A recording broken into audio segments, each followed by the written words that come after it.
Ministro, le agradezco por estar hoy en el programa. Primero me gustaría preguntarle sobre unas declaraciones que hizo el presidente Zelensky la semana pasada en relación con la región occidental de Rusia llamada Kursk. Entre otras cosas, Zelensky mencionó que no tienen previsto abandonar la zona, que ya han sobrepasado un límite y que en efecto han podido alcanzar su objetivo.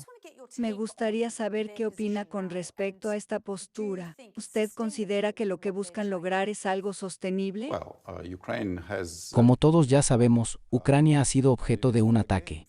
Y es justo que la víctima de una agresión pueda defenderse, incluso en el territorio del agresor, ya que esto está respaldado por el derecho internacional. En mi opinión, la incursión llevada a cabo por Ucrania ya ha tenido un impacto psicológico significativo en Rusia, y también ha demostrado que Ucrania tiene la capacidad de tomar la iniciativa. Sabemos que la guerra no es un proceso lineal, sino que presenta continuas fluctuaciones con avances y retrocesos, en las cuales ambos lados van asumiendo la iniciativa en distintos momentos y regiones del conflicto. Recuerde que Ucrania ganó el conflicto por el control del Mar Negro y ha reanudado sus exportaciones de grano a través del Bósforo. Por otro lado, Rusia ha estado dominando principalmente el ámbito terrestre, pero Ucrania ha demostrado que puede sorprender a las fuerzas rusas. Por lo tanto, los dirigentes rusos no pueden estar seguros de que esta guerra los beneficiará. Teniendo en cuenta esto que dice, ¿cuál sería la solución definitiva? ¿Cuál es la solución que propondría Polonia?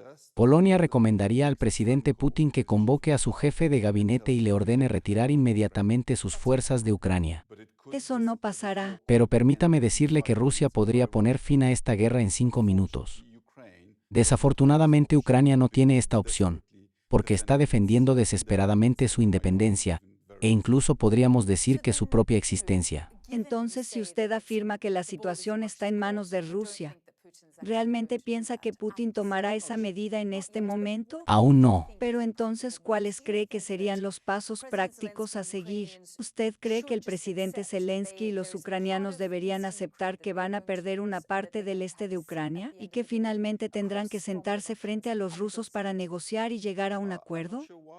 Realmente no entiendo el motivo por el cual sugiere que Ucrania debe ceder su territorio. ¿Acaso usted renunciaría al suyo? Nosotros necesitamos mantenernos firmes en nuestro apoyo a la víctima de la agresión.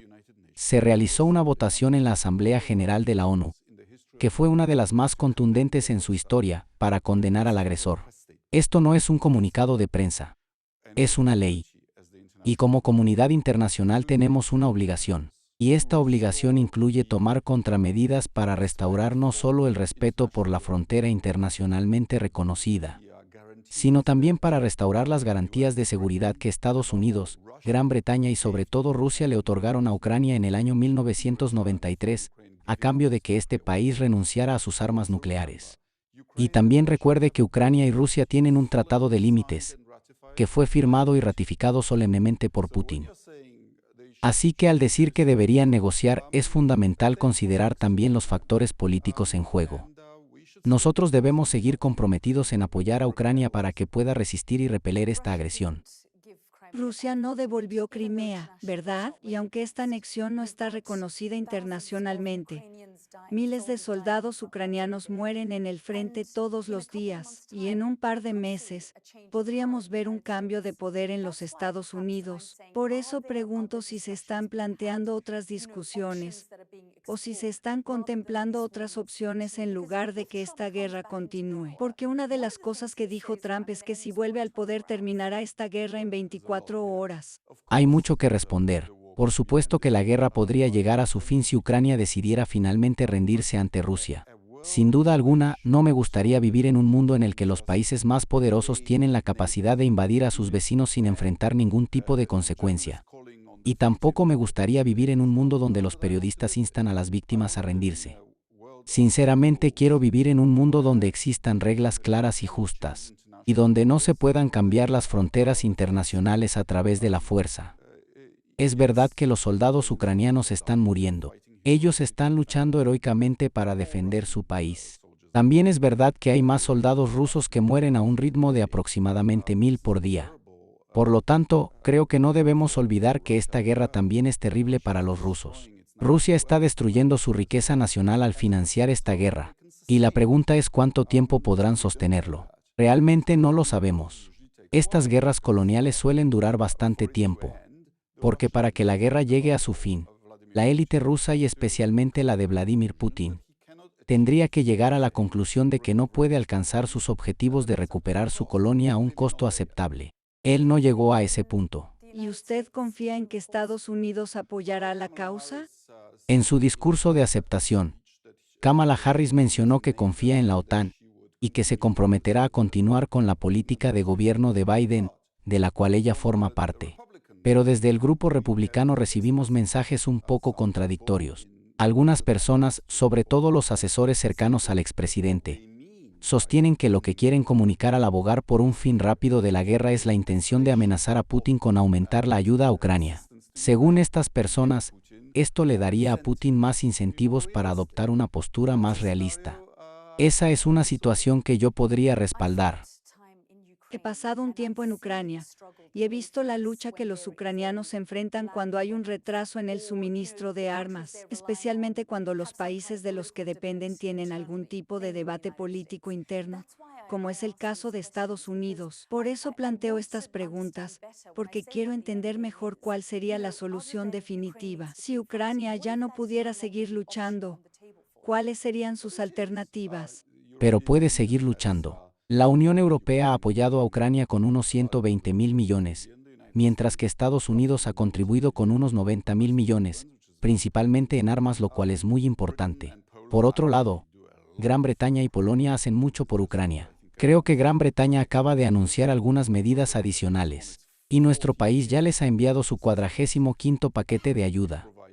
Puedo afirmar que les hemos proporcionado 4.000 millones de euros en ayuda.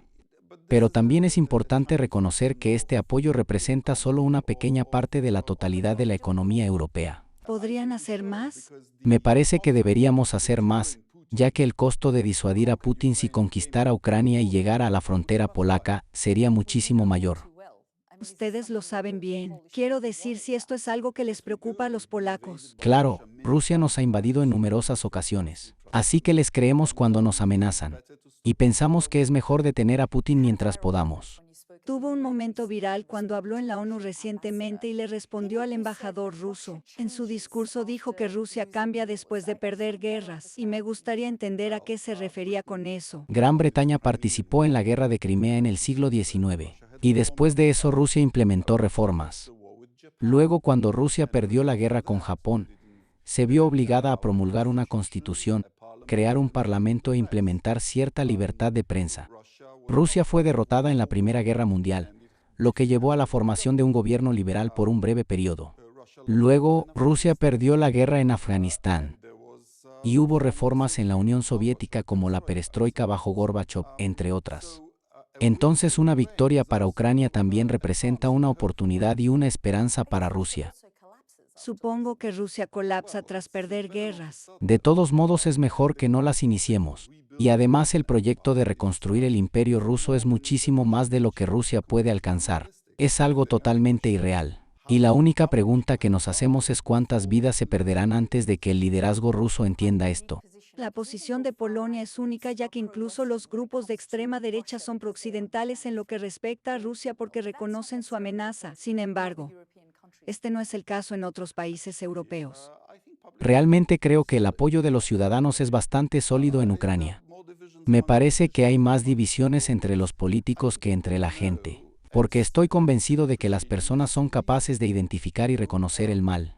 Ellas pueden ver cómo purgan provincias enteras y se roban a los niños. Es importante recordar que Vladimir Putin está acusado de ser un criminal de guerra, ya que sus acciones incluyen no solo ataques a blancos civiles y hospitales, sino también a escuelas y zonas residenciales. Y entonces nos preguntamos cuál es el motivo detrás de todo esto. Después de 2 devastadoras guerras mundiales, llegamos a un consenso sobre la ilegalidad de invadir países, y lo hicimos con el argumento de proteger a los propios ciudadanos que se encuentran al otro lado de una frontera internacional. Si se tiene un problema con eso, se acude al Consejo de Europa o a los tribunales internacionales, pero no se envían tanques. Y estas prohibiciones son importantes. Quiero hablarle de China, y sé que usted acaba de regresar de Asia. ¿Le preocupa que Estados Unidos, especialmente bajo el liderazgo de un Trump renovado, pueda centrar su atención en la rivalidad que tiene con China, en lugar de invertir en el conflicto en curso en Ucrania? La rivalidad con China ha llegado para quedarse, pero es importante mantenerla en un nivel que pueda controlarse. Espero que se entienda lo que quiero decir. La relación entre China y Estados Unidos es más compleja que la que existía con la antigua Unión Soviética. Soy coautor de la postura del Parlamento Europeo sobre China, en la que acuñamos la frase colaborar donde sea posible, por ejemplo en materia de terrorismo y cambio climático, competir donde sea necesario, principalmente en el ámbito económico, y por último confrontar cuando sea necesario. Por ejemplo, cuando se produce la apropiación indebida de propiedad intelectual o en aquellos casos en los que surgen aspiraciones revisionistas que buscan modificar las fronteras. Todas las fronteras en el mundo surgen de accidentes históricos, y si las empezamos a modificar, podríamos generar varios conflictos y desastres. Así que sería mejor mantener sus fronteras, y en Europa nosotros sabemos que cualquier conflicto que se desate en el extremo oriente nos afectaría profundamente. Por eso queremos evitarlo. En el contexto actual, ¿considera usted que Europa debería respaldar a Estados Unidos en su postura hacia China? Lo que puedo decirle es que Estados Unidos es nuestro aliado más importante, pero China es un socio comercial realmente valioso. Así que no queremos que nada salga mal, porque entonces nos veríamos obligados a tomar partido por uno de los dos, y por supuesto acabaríamos eligiendo a nuestro mejor aliado. Sin embargo, si bien el desacoplamiento de Rusia ha tenido un costo significativo, especialmente por el aumento de los precios de la energía, es crucial considerar la gravedad de un desacoplamiento repentino de China. Y si me lo permite, me gustaría destacar la posición singular de Polonia respecto a la situación en Gaza y la propuesta de una solución de dos estados. Quisiera que abordara ese conflicto en curso, ya que la guerra en Ucrania ha tenido un impacto económico global significativamente mayor, pero la guerra en Gaza ha tenido un impacto social más profundo, en términos de cómo se sienten las personas y los países al respecto. Hay algo que las conecta, y es que los mismos drones y misiles iraníes que se están vendiendo a Rusia para atacar a Ucrania, también se utilizan para atacar a Israel. En Polonia empatizamos con ambas naciones. Tenemos un embajador palestino debidamente acreditado para representar a Palestina en el país.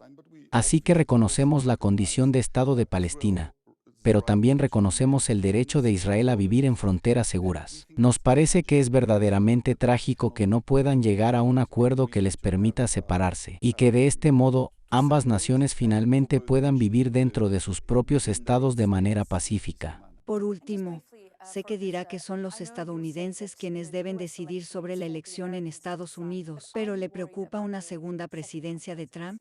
No tomamos partido por nadie. Polonia desea mantener la mejor relación con el futuro ganador.